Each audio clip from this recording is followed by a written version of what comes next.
rain came down in sheets, turning the cracked pavement into a mirror of gray skies and broken dreams. I clutched Emma tighter against my chest, her small body warm beneath the thin blanket I'd wrapped around her carrier.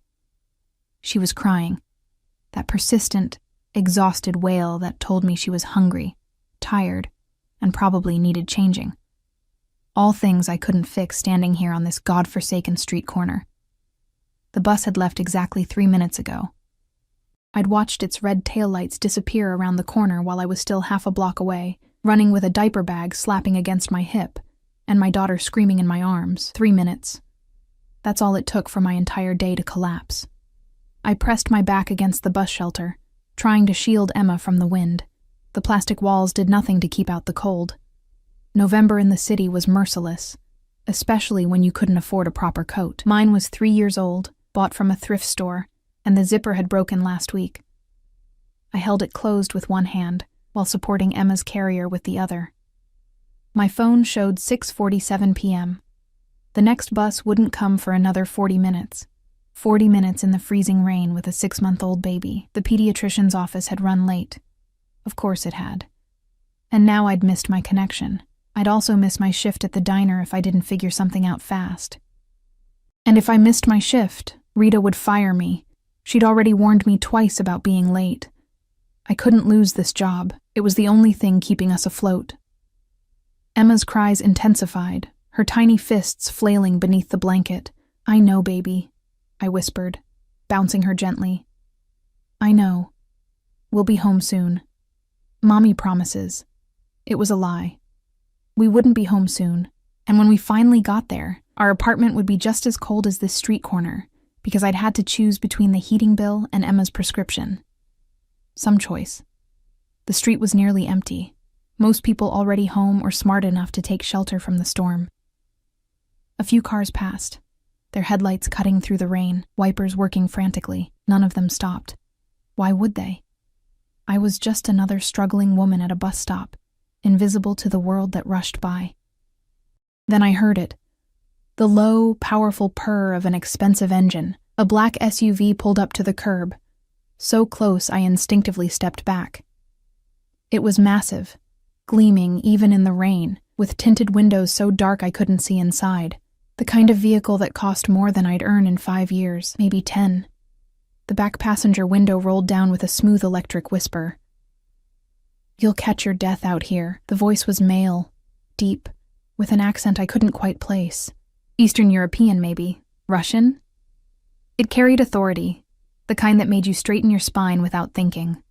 I leaned forward slightly, trying to see into the vehicle, but the interior was too dark. "I'm fine," I said automatically, even though I was soaked through and shivering. "Bus will be here soon." "No, it won't." There was certainty in those 3 words.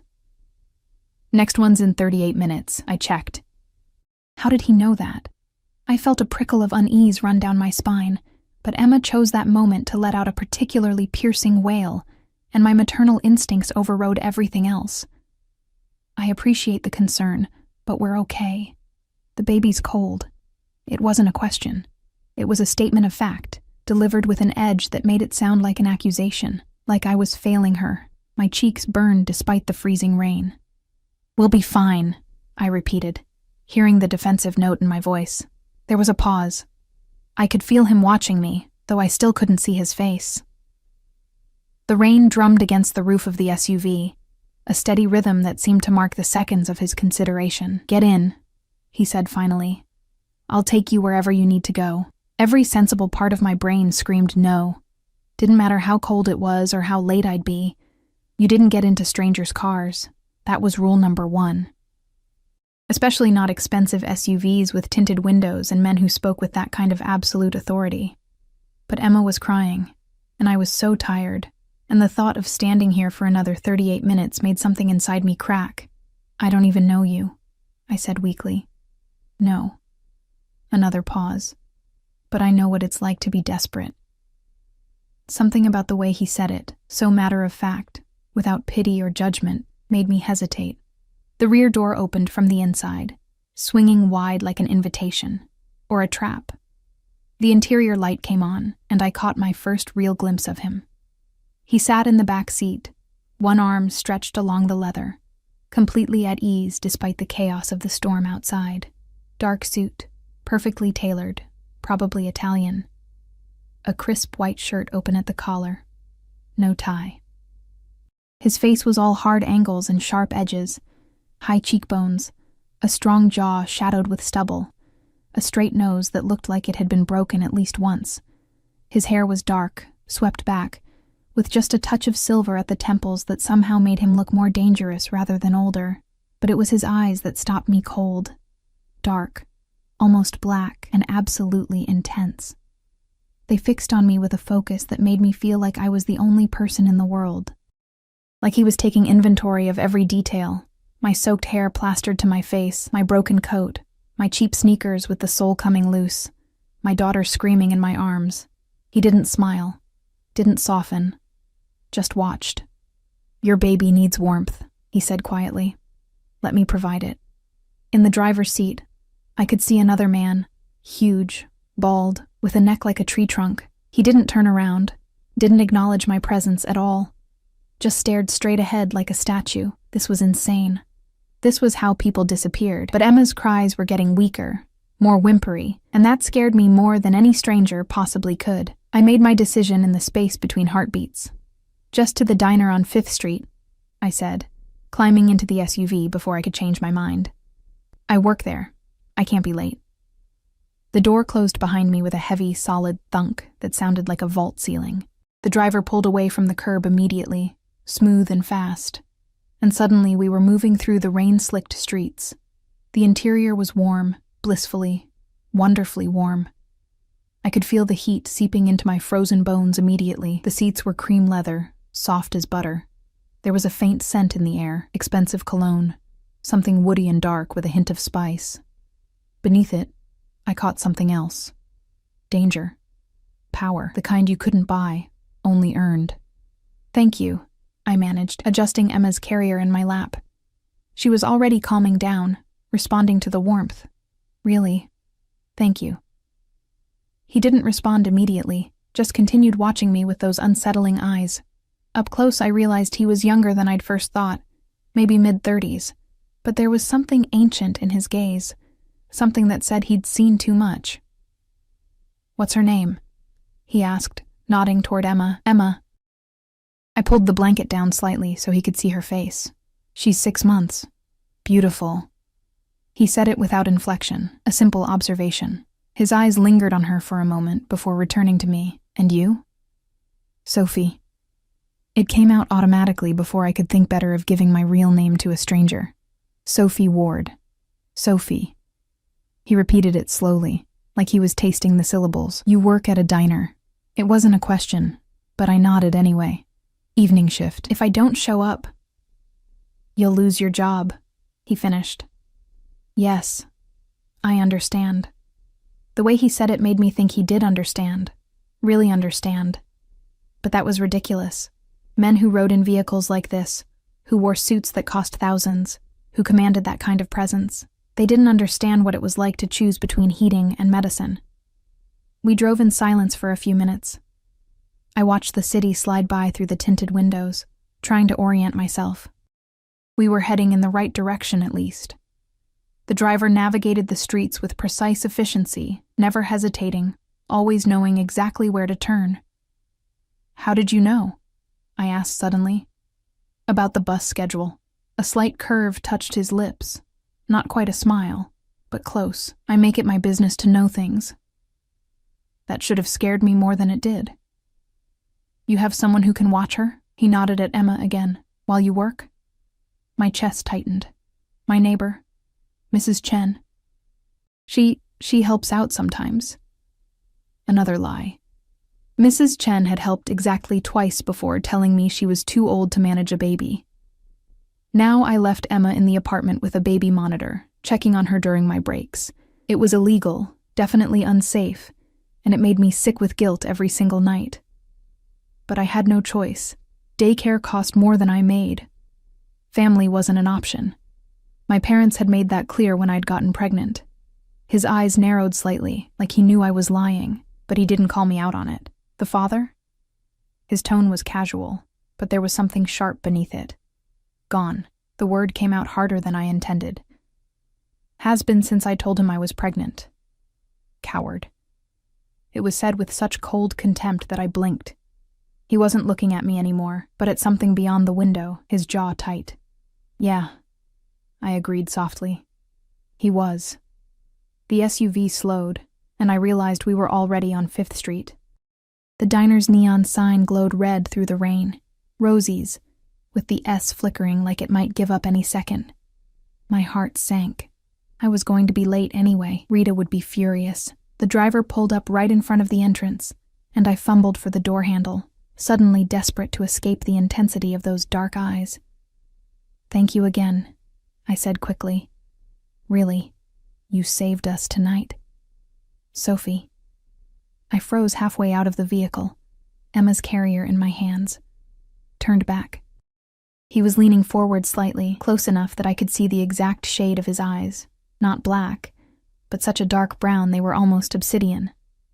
Close enough to smell that cologne again, to feel the heat radiating from him. Be careful, he said quietly. These streets aren't safe at night, for you or your daughter. There was something in his voice, a warning maybe, or a promise. I couldn't tell which. I will, I stammered. He reached into his jacket, and my heart stopped. But he just pulled out a card, thick, cream-colored, expensive. Extended it toward me between 2 fingers. If you need anything. I took it automatically, my fingers brushing his for just a second. His skin was warm, his grip firm. The touch sent an unexpected jolt through me. The card was heavy, embossed. No name. Just a phone number in elegant script. I can't accept, I started. You already have. He leaned back, that almost smile returning. Now go. You're late. I stumbled out into the rain, Emma's carrier held against my chest. The door closed behind me, and the SUV pulled away, silent and swift as a shark. I stood there for a moment, rain soaking me all over again, staring at the card in my hand. What the hell had just happened? Who was he? And why did the thought of never seeing him again make my chest ache in a way that had nothing to do with the cold? Sophie! Rita's voice screeched from the diner entrance. You're 15 minutes late. Get in here. I shoved the card into my pocket and hurried inside, my mind still spinning with questions I had no answers to. I didn't know then that accepting that ride had just changed everything. That the man in the expensive suit with the dangerous eyes had already decided something about me the moment he'd seen me standing in the rain. I didn't know that I'd just made a deal with the devil without even realizing it. And I definitely didn't know that the father of my child, the coward who'd abandoned us, had just made the biggest mistake of his life. He'd stolen from the wrong man. The next 3 days passed in a blur of exhaustion and routine. Emma, the diner, our freezing apartment. Repeat. I tried not to think about the stranger in the SUV, about those dark eyes that had seemed to see straight through me, tried not to wonder who he was or why he'd helped us. But the card stayed in my pocket. I'd pull it out sometimes during my breaks, running my fingers over the embossed numbers, feeling the weight of expensive paper stock. Once, late at night when Emma was finally asleep, and the loneliness pressed down like a physical weight, I'd almost called. Almost. But what would I say? Thank you for the ride? That seemed absurd, so I kept it. And I tried to forget. I was wiping down tables on Thursday night when everything fell apart. The diner was nearly empty, just old Mr. Kowalski in his usual corner booth, nursing his coffee and doing crossword puzzles. Rita was in the back, probably smoking and scrolling through her phone. The rain had returned, drumming against the windows, making the whole world feel small and isolated. The door chimed. I looked up automatically, ready with my server smile. Welcome to Rosie's, sit anywhere you... The words died in my throat. 3 men stood in the doorway, water dripping from their jackets onto the worn linoleum. They weren't the usual late-night crowd. Too well-dressed, too aware, their eyes scanning the diner with the practiced assessment of people who were used to looking for exits and threats. But it was the one in the middle who made my blood run cold. Marcus. He looked different than I remembered. Thinner, with shadows under his eyes and a nervous energy that radiated off him like heat. His hair was longer, messier. He wore an expensive leather jacket I'd never seen before, designer jeans, shoes that probably cost more than my month's rent. Sophie. His voice was the same, smooth, charming, the voice that had once made me believe in fairy tales. Now it just made me want to run. Baby. God, it's good to see you. I took a step back, my hand instinctively going to the pocket where I kept my phone. Get out. Now, is that any way to greet the father of your child? He smiled, but it didn't reach his eyes. Those were calculating, desperate. I've been looking everywhere for you. I said, get out. My voice was steadier this time, louder. Mr. Kowalski looked up from his crossword, frowning. You have no right to be here. Actually, I have every right. Marcus took a step forward, and the two men flanking him moved with him, perfectly synchronized. We need to talk. About Emma. Hearing her name in his mouth made rage flare hot in my chest. You don't get to say her name. You don't get to show up here after 9 months and pretend you give a damn about her. Things are different now, he said. And there was something in his tone. Fear, maybe, or panic. I made some money. Good money. I can take care of you both now, provide for... I don't want your money. I cut him off. I don't want anything from you. You made your choice when you walked out. His jaw tightened. Sophie, you don't understand. I'm in a situation here. I don't care what you need. My hands were shaking, but I kept my voice firm. Leave, now, or I'm calling the police. One of the men, tall with a scar running down his cheek, laughed. It was not a pleasant sound. The police? That's cute. Marcus held up a hand, silencing him. Sophie, please. Just 5 minutes. Let me explain. No.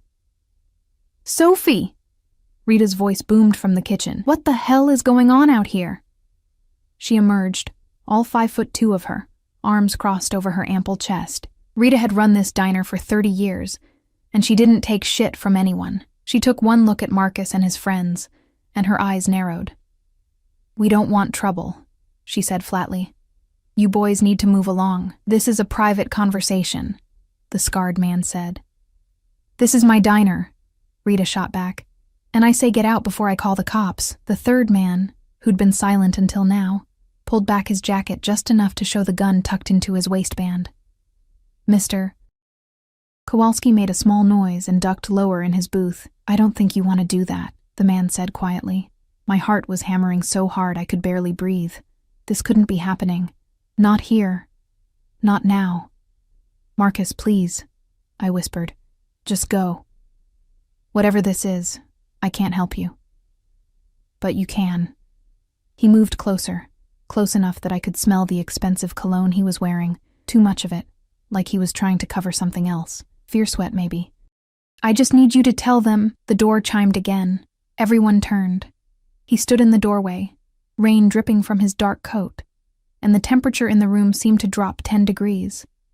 The man from the SUV, but he was different now, harder, colder, with an aura of controlled violence that made the hair on the back of my neck stand up. He wasn't alone. The huge bald man from the driver's seat stood behind him, along with 2 others, all of them watching, perfectly still, perfectly dangerous. The stranger's dark eyes swept the diner, taking in everything in a single glance. Marcus and his men, Rita, white-faced and pressed against the counter, Mr. Kowalski trying to make himself invisible.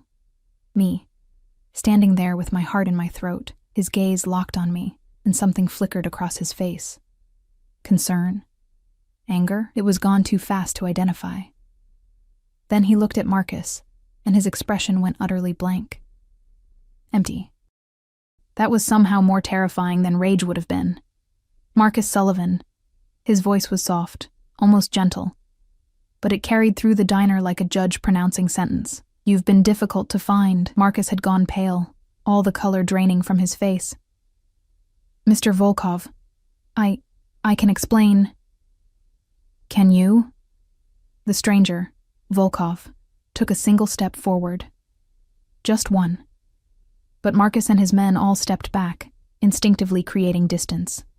You stole from me $300,000, and then you disappeared. $300,000. The number echoed in my head, not making sense. Marcus had never had that kind of money. Never had access to anything close to. It was a mistake, Marcus was saying, words tumbling out fast and desperate. I was going to pay it back. I just needed time. I have a plan. You had time. Volkov's tone didn't change, still soft, still terrifying. 6 months. And instead of making it right, you ran, and you dragged innocent people into your mess. His eyes flicked to me again, just for a second. Understanding crashed over me like ice water. You came here looking for me, I said to Marcus, my voice hollow. You knew he was looking for you. You thought, what? That I could help? That I'd protect you? Sophie, baby, you don't understand what these people are. Don't. Volkov's single word cut through Marcus's pleading like a knife. Don't speak to her. The scarred man made a move toward his weapon. He didn't even get his hand on it before Volkov's men had guns drawn, aimed, ready. The big bald man had moved so fast I'd barely seen it, positioning himself between Volkov and any potential threat. Gentlemen. Volkov's voice remained calm, almost bored. There are civilians present. Let's not be uncivilized. You can't just... Marcus started. I can. Volkov smiled, and it was the most frightening thing I'd ever seen. All teeth, no warmth. You know I can. The question is whether I do it here or somewhere more private. Please. Marcus was begging now, all his charm and bravado stripped away. I'll get you the money, all of it. Just give me more time. I swear, your promises mean nothing. Volkov's eyes were black ice. You had a chance to make this right. You chose to run instead. And then... His voice dropped even lower. You came here. To her. He moved then, fast and fluid, crossing the diner in 3 strides. Marcus tried to back away, but there was nowhere to go. Volkov grabbed him by the throat, not choking, just holding, making a point, and leaned in close. You involved her in this, Volkov said, so quiet I almost couldn't hear. A woman with a child. Your child. That was a mistake, Marcus. A very serious mistake. I wasn't. Marcus could barely speak. You led my people to her door. Each word was enunciated with perfect, deadly precision. You made her a target. You put that baby at risk. For what? To buy yourself a few more days? Marcus's friends had their hands up now, weapons forgotten, clearly wanting no part of whatever was happening. Smart men. I'm sorry, Marcus whimpered. I'm sorry. I didn't mean... No. Volkov released him with a small shove that sent Marcus stumbling backward. You never do. He turned to his men, switching to a language I didn't understand. Russian, maybe, all harsh consonants and rolling R's. 2 of them moved forward immediately, grabbing Marcus and his friends with efficient brutality. Wait! I found my voice, stepped forward without thinking. Please, don't... Volkov turned to me, and the blankness in his face softened slightly. Just slightly. Don't what? He asked. Don't collect what I'm owed? Don't punish a thief? I don't care about that, I said, even though my voice was shaking. I don't care about your money or your business. But if you hurt him... I swallowed hard. He's Emma's father. She doesn't know him, but someday she might want to, and I don't want her to grow up knowing that I let... His eyebrow rose. You think you have a choice in this? I'm asking you not to. I met his eyes, forced myself to hold that dark gaze, even though everything in me wanted to look away. Please. For Emma. Something shifted in his expression. He studied me for a long moment, and I had the sense of being weighed, measured, evaluated against some internal standard I couldn't begin to guess. You would ask mercy for a man who abandoned you? He said finally. Who left you to struggle alone? Who came here tonight and put you in danger? I'm not asking for his sake, I said quietly. I'm asking for my daughter's. Silence stretched between us, broken only by the rain against the windows and Marcus's heavy breathing. Rita was watching with wide eyes. Mr. Kowalski had his phone out, probably calling the police despite the earlier threats. Very well. Volkov's decision came suddenly, definitively. He turned to his men, spoke again in Russian. Their expressions showed surprise, but they didn't question. just nodded and dragged Marcus and his friends toward the door. "Thank you," I breathed. "Don't thank me yet." He moved closer, close enough that I could smell that cologne again, see the fine lines around his eyes. "I'm not killing him, but he will work off his debt, every penny. And it will take years." Marcus let out a sob of relief. "However," Volkov continued, still looking at me, "the situation has become complicated. He led my people to you, which means other people know about you now. People who might think they can use you to get to him, or to me." "To you?" I didn't understand. "Why would—" "Because I've taken an interest." He said it simply, like it was obvious. "And in my world, that makes you valuable, which makes you vulnerable." Fear coiled in my stomach. "I don't want to be part of your world." Too late. His hand came up, fingers brushing my cheek so gently I almost didn't feel it. Almost. "You accepted the ride, Sophie. You took my card. And now Marcus has connected us publicly. Whether you want it or not, you're already involved." "That's not fair." "No," he agreed. "It's not. But it's reality. And reality doesn't care about fair." His men were at the door, Marcus between them, still crying. Volkov glanced at them, then back at me. "I'll have someone watching the diner," he said. "And your apartment, for your protection. I don't need—" "Yes, you do." It wasn't a suggestion. You just don't know it yet. He reached into his jacket, pulled out a phone. Sleek, expensive, nothing like my battered old model. Held it out. "Take it. It has one number programmed in, mine. If anything happens, anything at all, you call, immediately." I stared at the phone like it was a snake. "I can't accept this." "You can. You will." He pressed it into my hand, his fingers wrapping around mine, warm and firm. "Don't argue, Sophie. Not about this." "Why?" The question burst out of me. "Why do you care? You don't even know me." Something flickered across his face. Something almost like pain, there and gone in an instant. "No," he said softly. "But I'm going to." Then he was gone, moving toward the door with that same fluid grace. His men followed, Marcus stumbling between them. The door chimed as they left, and suddenly the diner felt empty. Too quiet, like a held breath finally released. Rita let out a shaky laugh. "What the fuck was that?" I looked down at the phone in my hand, expensive and heavy and humming with silent significance. "I have no idea," I whispered. But I was lying. Some part of me knew exactly what it was. It was the beginning of the end of my freedom. And God help me, I wasn't sure I wanted to fight it. I called in sick the next day. Rita didn't give me trouble about it, for once, probably because she was still shaken from the night before. Mr. Kowalski had indeed called the police, but by the time they arrived, everyone was gone except me, Rita, and a very confused elderly man trying to explain what he'd seen. The cops took statements, looked skeptical, and left with warnings about staying out of trouble, as if I'd had a choice. I spent the day in our tiny apartment, watching Emma play with her stuffed rabbit on a blanket, trying to process what had happened. Marcus had stolen $300,000 from a man named Volkov, a man who commanded respect with a single look, who had people killed with a word, a man who now claimed I needed protection because Marcus had connected us, a man who looked at me like I was something precious and breakable and his. The phone he'd given me sat on the coffee table, silent and accusatory. I'd turned it on once, just to see. One contact, V. No missed calls, no messages, just waiting. I should throw it away. Should pack up Emma and disappear, move to another city, start over somewhere he'd never find me. But even as I thought it, I knew it was pointless. Men like Volkov didn't lose track of things they'd claimed. And somehow, in the space of a single car ride and one confrontation, he'd decided I belonged to him. The rational part of my brain was screaming danger.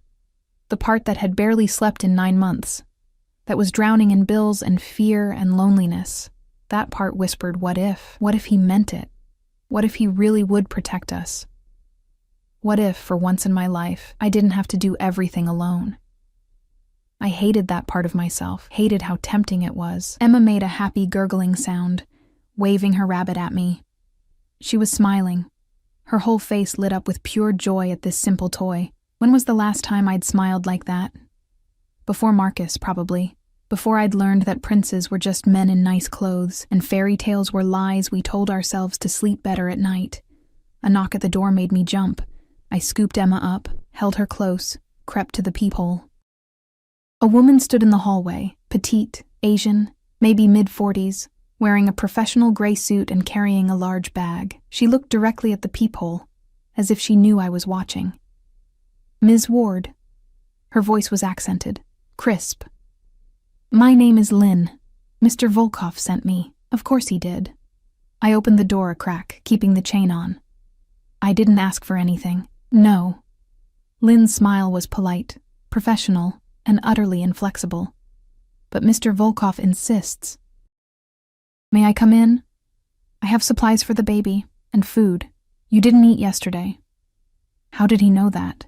Had he been watching me? The thought should have terrified me. Instead, it sent a strange heat through my chest. "I don't need—" "Ms. Ward."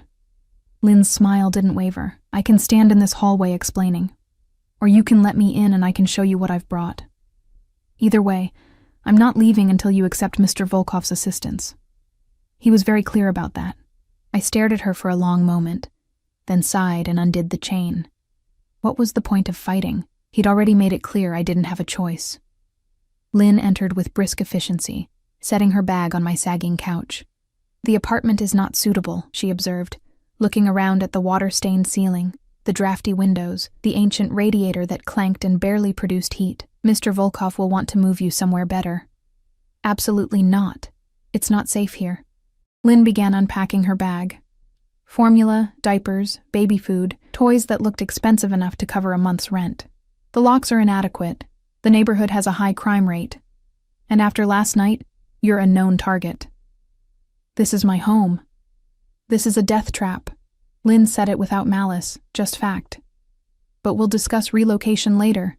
For now," she pulled out containers of food, still warm. The smell hit me immediately. Garlic, herbs, something rich and savory that made my stomach growl. "You need to eat." "When did you last have a proper meal?" I couldn't remember. "I eat. Vending machine food and diner leftovers don't count." She was already setting out plates, arranging food like she did this every day. Maybe she did. "Sit. Feed your daughter, then feed yourself." I wanted to argue, wanted to throw her out, throw the phone away, pretend none of this was happening. But Emma was starting to fuss, and the food smelled so good, and I was so tired of fighting every single battle alone. So I sat, and I fed Emma. And then, while Lynn held my daughter with a competence that suggested she'd done this before, I ate. It was the best meal I'd had in months, maybe years. "Mr. Volkov wants to meet Emma," Lynn said while I was finishing, "properly. Not in a diner during a confrontation." I nearly choked. "No. He won't hurt her." Lynn's tone was gentle, but firm. "He would never hurt a child. That's not who he is." "I don't know who he is," I shot back. "He's a criminal, a mobster or whatever. He threatened Marcus. Marcus stole from him." Lynn's eyes hardened. "And then led dangerous people to your door. Mr. Volkov stopped that. He protected you. By claiming I'm under his protection? By making me a target?" "You were already a target the moment Marcus came to that diner." Lynn leaned forward. "Ms. Ward, Sophie, in our world, there are very few truly dangerous men. Mr. Volkov is one of them, but he's also a man of honor, old-fashioned honor, and he's decided you're under his care now. That means something. It means you're safer than you've ever been. I don't want to be owned. He doesn't want to own you." Lynn paused. "Well, not entirely. He wants to protect you. There's a difference." "Is there?" Lynn's smile was knowing, almost sympathetic. "With Mr. Volkov? Sometimes. He's complicated, but he's not Marcus. He won't abandon you. He won't let you struggle, and he won't let anyone hurt you or Emma. Not ever again." I looked at my daughter, happily gnawing on her rabbit while this stranger held her like she was something precious. Thought about the cold apartment, the unpaid bills stacked on the counter, the constant terror of one missed shift, one sick day, one broken pipe destroying everything. What does he want from me? I asked quietly. I don't know, Lynn admitted. He doesn't confide in me about personal matters. But I've worked for him for 8 years, and I've never seen him like this.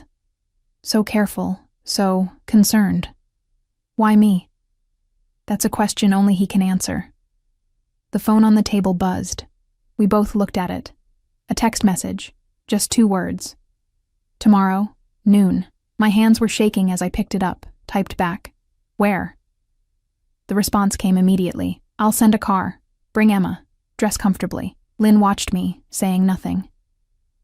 If I refuse? I typed. The 3 dots appeared, disappeared, appeared again. Finally, you won't. He was right. God help me. He was right. The car arrived at 11:45 the next morning. Not the SUV from that first night, but a sedan. Still expensive, still black, still with tinted windows. A different driver this time, younger, with kind eyes and a gentle smile as he opened the door for me.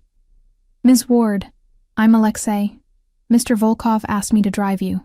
Emma was in her carrier, dressed in one of the new outfits Lynn had brought. Soft pink cotton that actually fit her properly. I'd tried to dress up too, but my options were limited.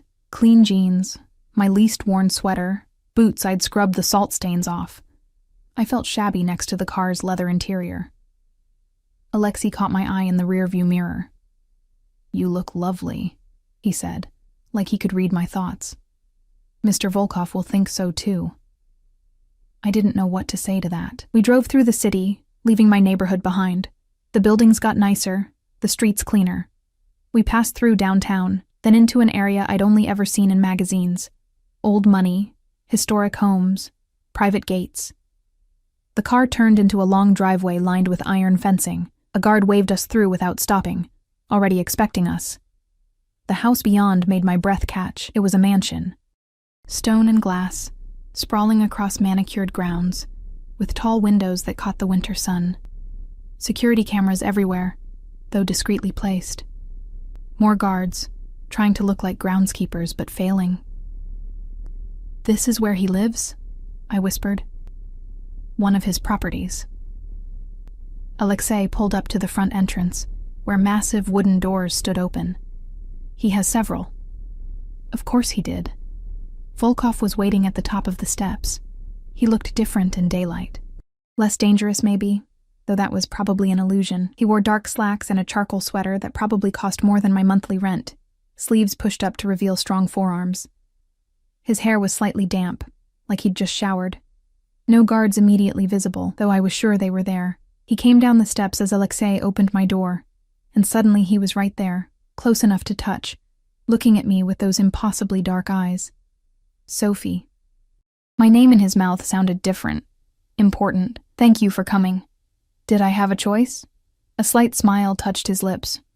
Always, but I'm glad you made this one. He looked down at Emma, and his expression transformed, softened in a way I hadn't thought possible.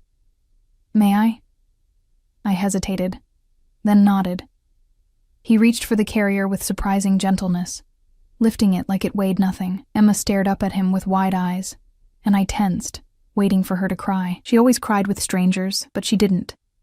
She just watched him, curious, one tiny fist escaping her blanket to wave at the air. Beautiful, he murmured. Like her mother. Heat flooded my cheeks. Mr. Volkov. Dmitri. He looked at me again. When it's just us, call me Dmitri. Just us. Like we were something. Like this was normal. Come inside, he said, already turning toward the house. It's too cold out here for her. And I followed because what else could I do? Leave Emma with him and run? The thought was absurd. The interior of the mansion was even more overwhelming than the exterior. Marble floors, high ceilings, artwork that looked like it belonged in museums. But Dmitri led me past all of it, down a hallway to a room at the back of the house. It was warm, sun-filled, with large windows overlooking a garden, and it was filled with baby things. A crib, white, expensive, with soft bedding covered in stars. A changing table stocked with supplies, toys, books, a mobile with gentle music. A comfortable chair by the window, perfect for feeding or rocking. Everything new, everything perfect. Everything chosen with care. What is this? My voice came out strangled. A nursery. He set Emma's carrier down gently, began unbuckling her with practiced ease that shocked me. For when you visit. Visit. I stared at him. You built a nursery for visits? Yes. He lifted Emma out, held her against his chest like he'd done it 1,000 times. She settled immediately, her small hand gripping his sweater. Though I hope eventually it will be more than that. You're insane. Probably. He smiled down at Emma, and something in my chest cracked at the tenderness in his expression. But I've never been accused of thinking small. I should have been angry, should have grabbed my daughter and run. But I was transfixed by the sight of this dangerous man holding my baby, like she was made of glass, looking at her like she was the most important thing in the world. Why are you doing this? I whispered. He looked up, met my eyes, and the intensity there stole my breath. Because Marcus was a fool, he said quietly. Because any man who would walk away from this, from you, from her, doesn't deserve what he had. And because I've spent 15 years building an empire, accumulating power and wealth and influence, and none of it has ever felt like it meant anything. Until I saw you standing in the rain, protecting your daughter from a world that had already failed you both. And I thought... He paused, jaw tightening. I thought, here is something worth protecting. Here is something real. You don't know me. Not yet. He took a step closer, still holding Emma, who was falling asleep against his shoulder. But I will. If you let me. And if I don't? His smile was sad. Then I'll still make sure you're safe. Still make sure Emma has everything she needs. Still watch from a distance and wonder what it would have been like if you'd said yes. Yes to what? To letting me into your life. He reached out with his free hand, fingers brushing my cheek like he'd done in the diner. To accepting that someone wants to take care of you for once. To trusting that not all men are Marcus. Tears stung my eyes. I can't afford to trust. I know. His thumb caught a tear that escaped, wiped it away so gently it hurt. But maybe you can afford to try. Emma sighed in her sleep, a soft, content sound, and standing there in that perfect nursery, with this dangerous man holding my daughter like she was his own, I felt something inside me begin to break. All the walls I'd built, all the armor I'd worn, cracking under the weight of possibility. What if he meant it? What if this was real? What if for once I let myself believe? Stay for lunch, Dmitri said softly. Let me feed you. Let Emma sleep somewhere warm. And then, if you want to leave, Alexei will take you home. No pressure, no obligations. Just let me do this. Please. I looked into those dark eyes and saw something I never expected to see. Hope. Okay, I breathed. His smile was like sunrise. And I knew, in that moment, I was lost. Lunch turned into dinner. I hadn't meant to stay so long, but Dmitri made it impossible to leave. Not through force or manipulation, but through quiet care that dismantled every defense I had.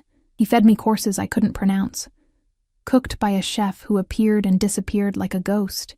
He showed me the gardens, Emma bundled in his arms, pointing out winter roses and explaining their care with unexpected passion.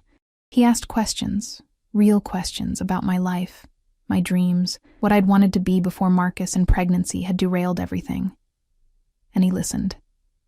Actually listened. Like my words mattered. Like I mattered. By the time Alexei drove us home, the sun had set and Emma was deep asleep, her belly full and her cheeks pink with warmth. I carried her upstairs to our cold apartment, and the contrast was so stark it physically hurt. The nursery's soft comfort versus our drafty rooms. Dimitri's warm attention versus the crushing loneliness I'd lived with for months. I put Emma to bed and sat in the dark, the expensive phone in my hand, and tried to convince myself this was dangerous, that I needed to run, that men like Dmitri Volkov didn't do things out of kindness. There was always a price. But when I closed my eyes, all I could see was the way he'd looked at Emma. Like she was precious. Like she deserved the world. Like I did too. The phone buzzed. Home safe? I stared at the text for a long moment before typing back. Yes. Thank you for today. The pleasure was mine. Sleep well, Sophie. Both of you. I did sleep, better than I had in months. The next week blurred into a pattern I couldn't have predicted. Dimitri didn't push, didn't demand. But somehow he was always there. A text in the morning asking how Emma slept, a delivery of groceries I hadn't ordered, Lynn appearing with supplies and gentle conversation. On Wednesday, my apartment's heat finally gave out completely. I called the landlord, got voicemail, left a message I knew would be ignored. Wrapped Emma in every blanket we owned and tried not to panic about how I'd afford a hotel. 30 minutes later, there was a knock at my door. 2 men stood in the hallway, toolboxes in hand, looking professionally competent. "Ms. Ward, we're here to fix your heating system." I started, then stopped. Of course I hadn't. "Did Dimitri send you?" "Mr. Volkov wants to ensure the baby stays warm," one of them said, like it was the most natural thing in the world. They had the heat working within an hour. Refused payment. Left me with a warmth that had nothing to do with the fixed radiator. I texted him, "You can't just fix my apartment." His response, "I can. I did. Emma needs to be warm. I'm not a charity case. No. You're someone I care about. There's a difference." I stared at those words until they blurred. On Friday, Rita cornered me during my shift. "That man," she said, wiping down the counter with more force than necessary. "The scary one. He came by yesterday." My heart stopped. Dimitri was here? Didn't come inside. Just sat in that big car of his across the street. Watching. For 3 hours. She gave me a look. "Want to tell me what's going on, Sophie?" "I don't know," I admitted. "He says he wants to protect me. From what?" "From everything, apparently." Rita was quiet for a moment, then sighed. "Look, I don't know what you've gotten yourself into, and I don't want to know, but that man, he looks at this place like he's memorizing every exit, every threat. Like he's ready to burn the whole city down if something happens to you." She paused. "Just be careful, honey. Men that intense? They don't do anything by halves." I thought about that all night, about the way Dimitri had held Emma, the gentle reverence in his touch, the cold efficiency when he dealt with Marcus. 2 sides of the same man, tender and terrifying. Which one was real? Or were they both? Sunday, he invited us to his home again. This time, there were others there. "My family," Dimitri explained as Alexei drove us through the gates. "They want to meet you." Panic fluttered in my chest. "Why?" "Because you're important to me. That makes you important to them." The house was full of people. An older woman with sharp eyes and Dimitri's bone structure who introduced herself as Katya, his mother. 2 men who looked enough like him to be brothers, Victor and Alexander, both watching me with cautious curiosity. A little girl, maybe 4, who squealed with delight at seeing Emma and immediately wanted to hold her. "Natasha, careful," Victor warned, but Dimitri shook his head. "Let her. Sophie, this is my niece. She's gentle," and she was. She sat on the couch, Emma in her lap under careful supervision, talking to the baby in a mix of English and Russian, her face glowing with joy. Katya pulled me aside while the men talked in low voices. "My son tells me you work at a diner." Here it comes, I thought. The judgment, the classism. "Yes." "Good." Her answer surprised me. "You know how to work, how to survive. That matters more than people think." She studied me with those sharp eyes, so like Dimitri's. "He's different with you. Softer. I wasn't sure he remembered how to be soft." "I don't understand what he wants from me," I admitted quietly. "Everything." Katya's smile was knowing, but he'll wait. He's patient when it matters, and you matter, Sophie Ward, more than you know. Lunch was chaotic and warm, and nothing like I'd expected. They argued in Russian, laughed at jokes I didn't understand, but included me in everything that mattered. Victor's wife, Marina, appeared with their twins, boys who immediately made Emma laugh with their faces. Alexander told stories that had everyone groaning. Natasha refused to let go of Emma, declaring herself the baby's big sister now. And through it all, Dimitri watched me. Not possessively exactly, but with a focus that made me feel like I was the only person in the room. When it was time to leave, Natasha cried, "When will Emma come back?"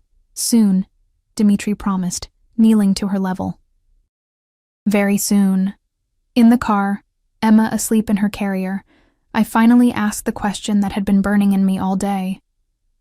Why are you doing this? Really? Dimitri was quiet for so long I thought he wouldn't answer. Then, my father was a violent man. He ruled through fear, destroyed anyone who crossed him, including his own family. My mother stayed because she had nowhere else to go, no one to protect her. I watched her suffer for years before I was old enough to stop it. His jaw tightened. When I saw you in that rain, struggling alone because another man had failed you, I saw my mother, and I swore I would never let that happen. Not to you, not to Emma, never again. Tears burned my eyes. I'm not your mother. No. He turned to look at me, and the raw emotion in his face stole my breath. But you could be mine, if you wanted. You and Emma both. I'm not... I struggled for words. I'm not who you think I am. I'm not special. I'm just a waitress with a baby and more problems than solutions. You're everything, he said fiercely. You're strong enough to survive alone, but brave enough to accept help. You're a mother who would beg mercy for a man who abandoned you, just so your daughter might have a father someday. You're beautiful and stubborn, and so damn proud you'd rather freeze than ask for help. He reached across the seat, took my hand. You're exactly who I think you are, Sophie. And that's why I'm not letting you go. You can't just decide that. Watch me. The intensity in his eyes should have scared me. Instead, it set something on fire inside my chest. What if I run? I whispered. I'll find you. No hesitation. I'll always find you. And I'll keep protecting you whether you're here or halfway across the world. Because that's what you do for the people you... He stopped, jaw clenching. The people you what? He looked at me, and I saw it. The thing he wasn't saying. The thing that was too big, too soon, too impossible. The people you care about, he finished quietly, but that wasn't what he'd almost said, and we both knew it. That night Marcus called. I almost didn't answer the unknown number, but something made me pick up. His voice was hollow, exhausted. Sophie, it's me. How did you get this number? Doesn't matter. I need you to know something about Volkov, about what I did. I don't want to hear it, Marcus. Please. He sounded broken. Just listen. The money I stole, it wasn't just business funds. It was payment for a shipment that got intercepted by the feds because I tipped them off. I thought... He laughed bitterly. I thought I could play both sides. Get immunity, keep the money, disappear. Ice flooded my veins. You're an informant. Was. They dropped me when Volkov's people found me first. But Sophie, the people he was dealing with, the ones who lost that shipment, they're not going to let this go. They think Volkov set them up, and when they come for him, they'll come for anyone he cares about. I finished, understanding crashing over me. That's why you came to the diner. You wanted to warn me? I wanted to use you, he admitted. Thought maybe if I convinced you to run, take Emma away, I could use that as leverage. But seeing you with him, he paused. He really cares about you, doesn't he? I don't know. I do. I saw it. And Sophie, that makes you the most dangerous target in the city. These people, they'll hurt you to hurt him. They'll take Emma. Stop. My hands were shaking. Just stop. You need to run. Take Emma and disappear before... I hung up. Sat there in the dark, my daughter sleeping peacefully in her crib, and tried to process what I'd just heard. The phone Dimitri had given me felt like it weighed 1,000 pounds. I should run.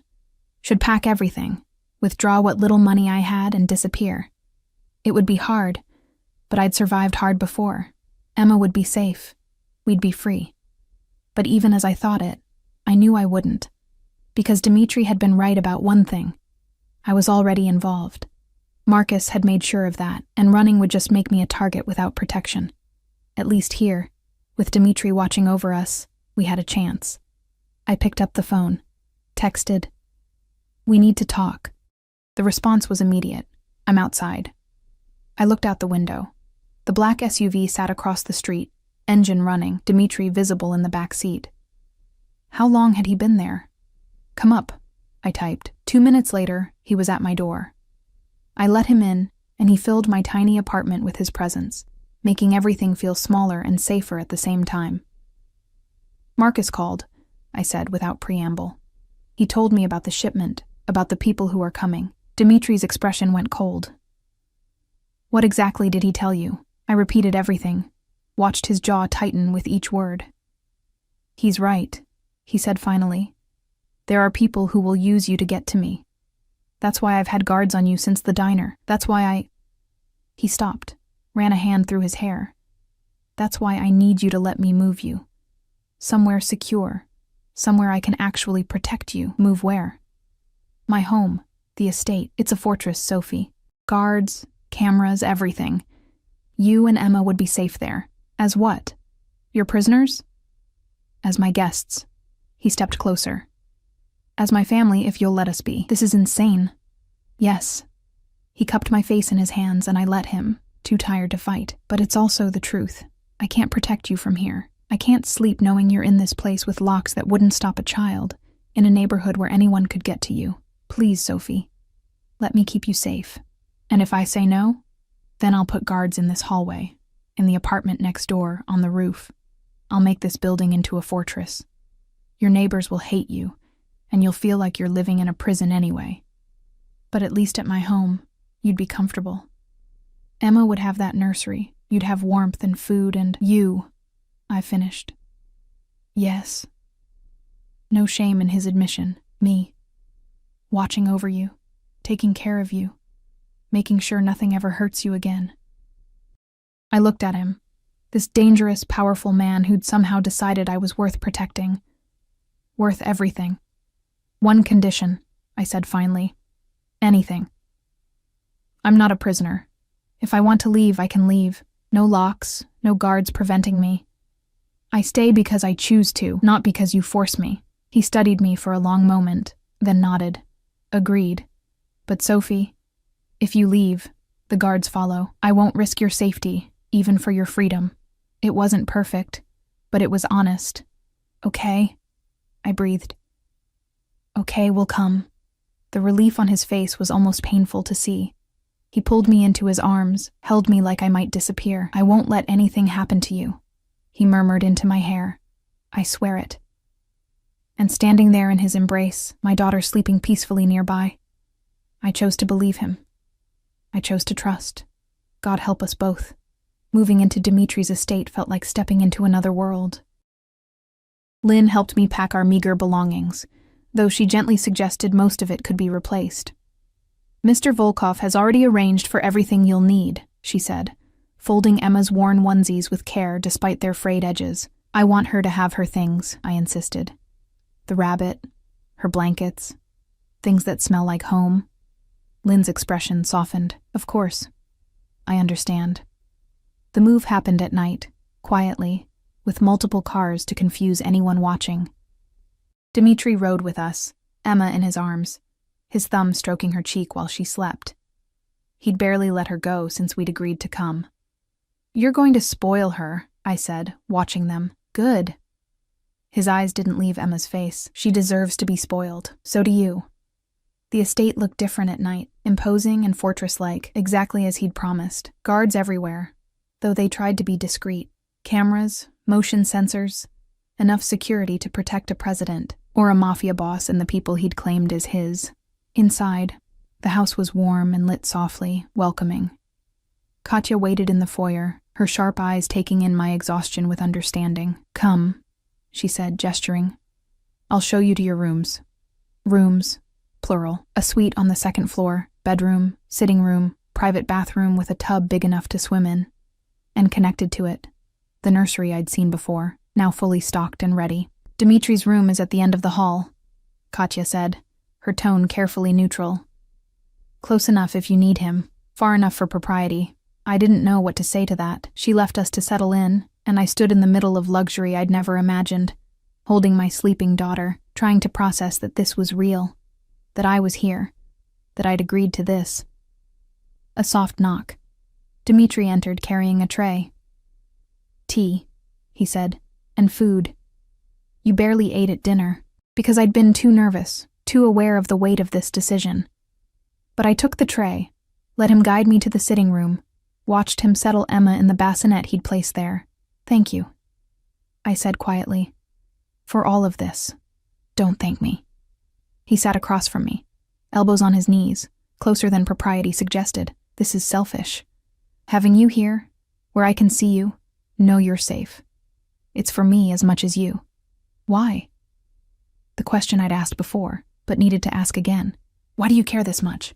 He was silent for a long moment, his dark eyes searching mine. Then, "Do you believe in fate, Sophie?" "I don't know. Maybe." I didn't. I believed in power, control, making my own destiny. But then I saw you in that rain, and something in me just knew that you were meant to be mine, that I was meant to protect you, that Emma— He looked at the bassinet, his expression raw, that she was meant to be my daughter, even if another man's blood runs in her veins. My breath caught. "Dimitri, I know it's too soon. I know I sound insane, but I've spent my whole life knowing exactly what I want and taking it, and I want you, Sophie, both of you. Not just for protection, not just for a few weeks until this threat passes. Forever. You don't even know me. Then let me learn." He moved, kneeling in front of my chair, taking my hands. "Stay here. Let me court you properly. Let me show you what it means to be cherished. And if, after all that, you still want to leave, I'll let you go. I'll hate it. I'll probably follow you from a distance for the rest of your life, but I'll let you go. And if I stay—" His smile was slow, dangerous, full of promise. "Then I'll spend every day proving I deserve you." I should have been afraid, should have seen the obsession, the possession, the danger in his intensity, but all I felt was wanted, desired, treasured in a way I'd never experienced. "I'm not—" I struggled for words. "I come with so much baggage, a baby, an ex who's a criminal informant, no money, no education, no—" "You come with strength," he interrupted, "with courage and beauty, and a heart big enough to forgive the man who abandoned you. You come with Emma, who is perfect. You come with everything I never knew I needed." Tears spilled down my cheeks. "This is crazy." "Yes." He reached up, wiped them away with gentle thumbs, but sometimes crazy is just another word for right. Then he kissed me. It was soft, questioning, giving me every chance to pull away. But I didn't. I leaned in, let myself taste the danger and promise of him. Let myself believe, just for a moment, that fairy tales could be real. When he pulled back, we were both breathing hard. "Stay," he whispered against my lips. "Please." "I'm already here," I whispered back. "Then don't leave. Not tonight, not tomorrow, not ever."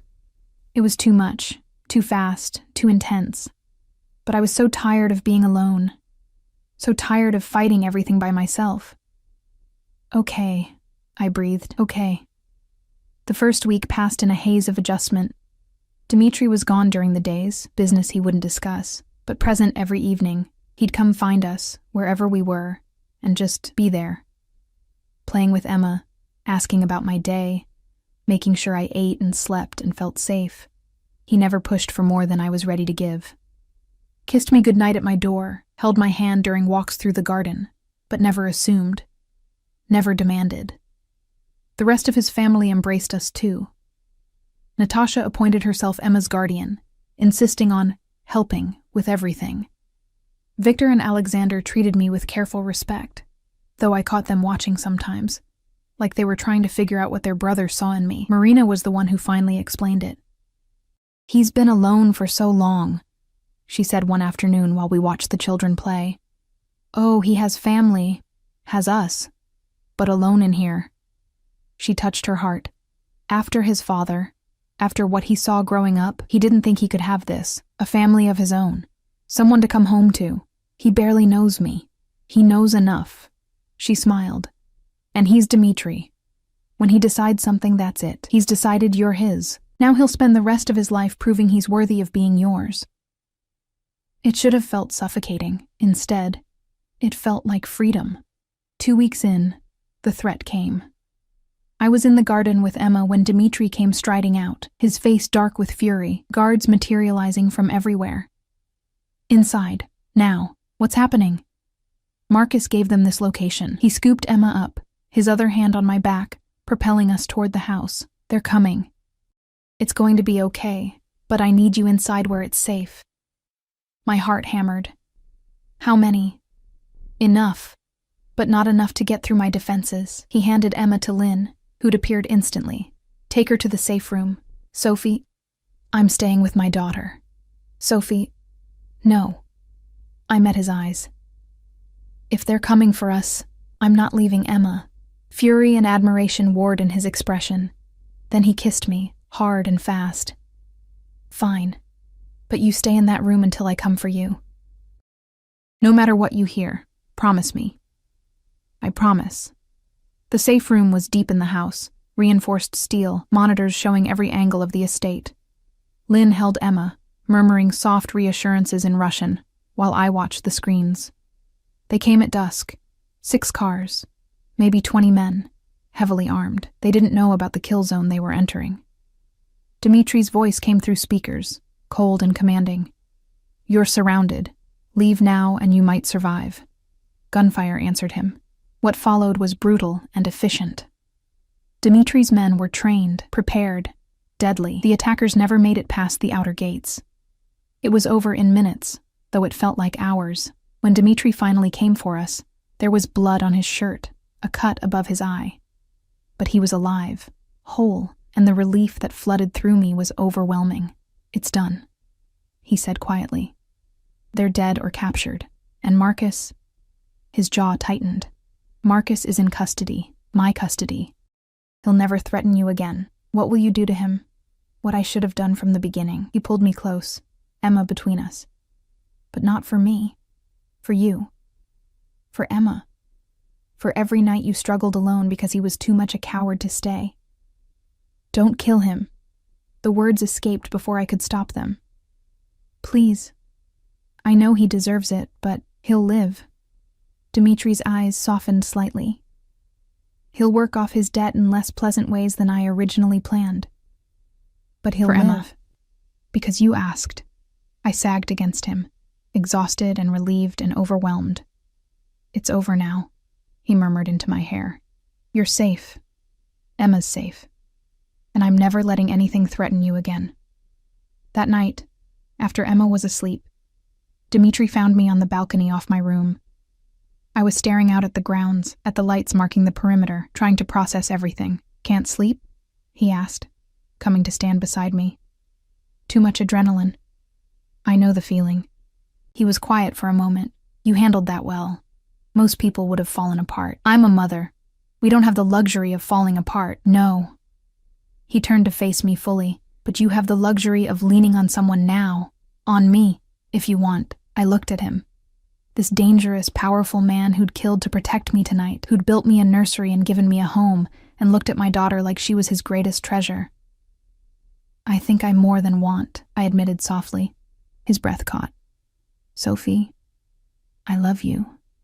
The words tumbled out, terrifying and true. I know it's fast. I know it's crazy. But I love you. The way you are with Emma, the way you look at me, the way you've made me feel safe for the first time in my life. I love all of it. I love you. For a moment, he just stared at me. Then he pulled me into his arms, held me so tight I could barely breathe. I love you too, he said fiercely. God, Sophie, I've loved you since that first night. Since you stood in the rain protecting your baby with nothing but determination and a broken coat. Since you begged mercy for a man who'd abandoned you. Since you trusted me enough to get in my car. He kissed me then, and it was different from before, deeper, hungrier, full of promise and possession and love. Marry me, he breathed against my lips. I pulled back, stunned. What? Marry me. Let me make this real. Let me adopt Emma, give her my name, give you both everything I have. Let me spend the rest of my life proving I deserve you. Dmitri, that's too much, too soon, I know. But I don't care. I want you to be my wife. I want Emma to be my daughter. I want to wake up every morning knowing you're both mine and I'm yours, and nothing will ever separate us. I should have said it was insane. Should have asked for time, for space, for rational thought. Instead, I said, yes. His smile was incandescent. Yes? Yes. I laughed through my tears. Yes, I'll marry you. Yes, you can adopt Emma. Yes to all of it. He kissed me again, and again, until we were both laughing and crying, and I didn't know where he ended and I began. 6 months later, I stood in the estate's garden wearing a dress that cost more than I used to make in a year, watching Emma toddle toward Dmitri with Natasha's help. He scooped her up, kissed her cheek, settled her on his hip like she'd always belonged there. Then he turned to me, and the love in his eyes still took my breath away. We'd married quietly a month ago. Just family, just us, just the beginning of forever. Emma called him Papa now, had no memory of anyone else. The adoption had gone through last week, her birth certificate updated to show Dmitri as her father.